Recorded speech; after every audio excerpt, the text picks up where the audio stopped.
Magandang araw mga ka-journey. Back to the farm tayo. Dito ulit tayo.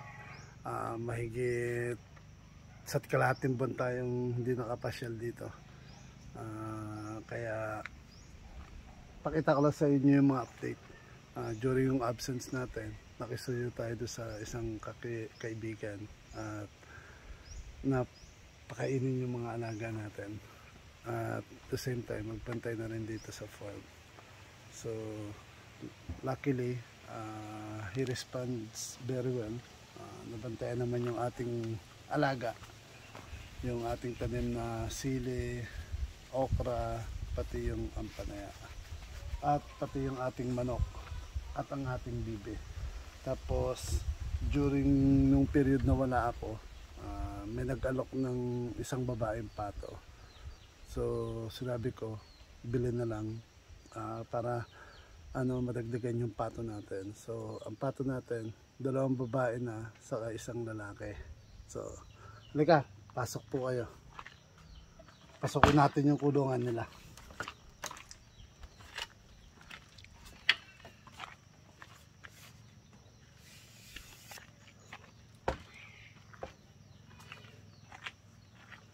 Ito po yung additional na pato. Yung kulay puti. Puting-puti po siya na may halo na brown.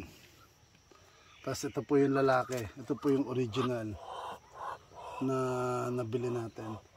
Tapos ang kagandahan po, during our absence, nangitlog na po yung ating pato.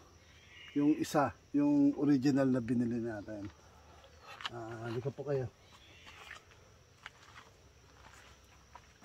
Ito po yung pugad na ginawa natin. Nilagyan lang natin ng ipa, tapos inerbit natin. Ayun yung pato. Nangitlog na siya. Nung last na count ko, nasa 14 pieces yung itlog na niya. Inupuan niya na. Hindi ko alam kung mag-stop na siya na mangitlog at nag-i-start na siya maglimlim. So kung maglilimlim na siya, okay lang, hayaan na natin.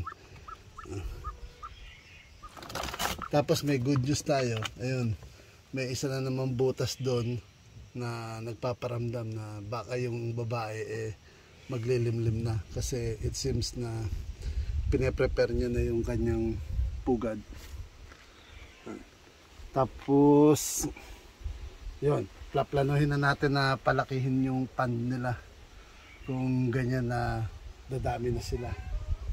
Tapos may bad thing din,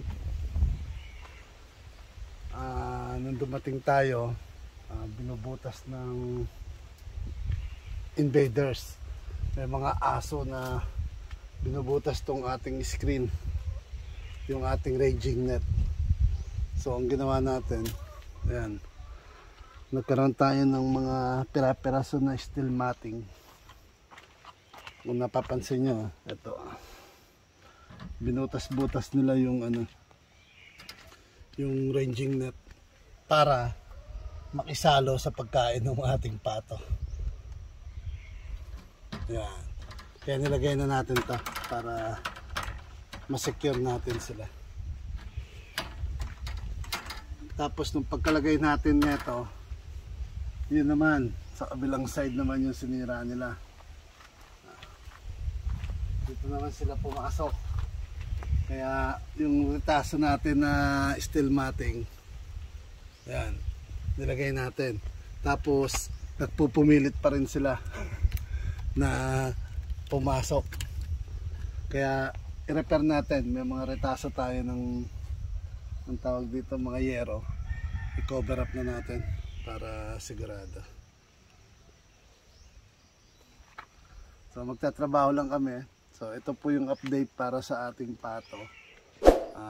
Nangitlog na siya ng almost 14 pieces. At hindi ko lang alam kung start na siya maglimlim o start na siya maglimlim at inihinto niya na yung pangingitlog niya, or nangingitlog pa rin siya during at this time. Tapos naglagay rin tayo ng ilaw para medyo lumiwanag dito. Ayan po yung ilaw.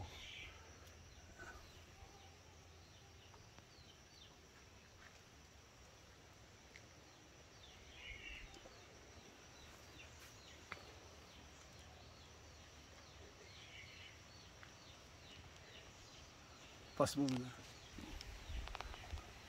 Sa ngayon yung pagkain na ibinigay natin sa kanila, nilagyan lang natin ng kanin, tapos trigo, tapos nilalagyan natin ng mga gulay-gulay. Tingnan natin kung titikman nila. Kasi last time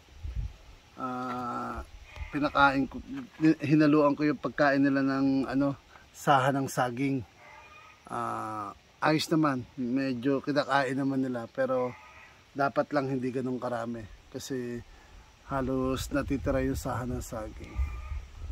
Pero kahit pa paano, at least additional diet nila sa pagkain, and at least save cost na rin sa atin.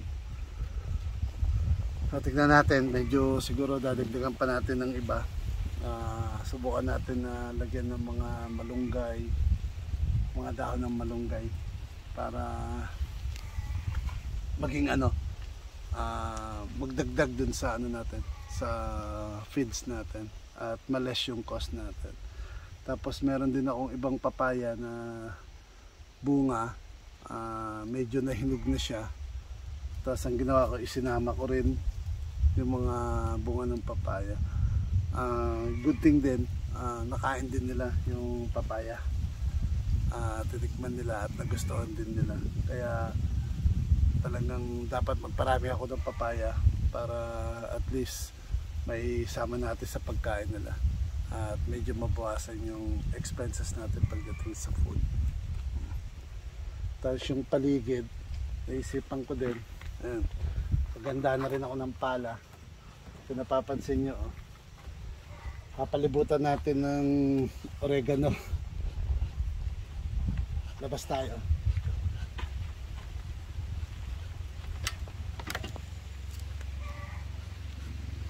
Ayan.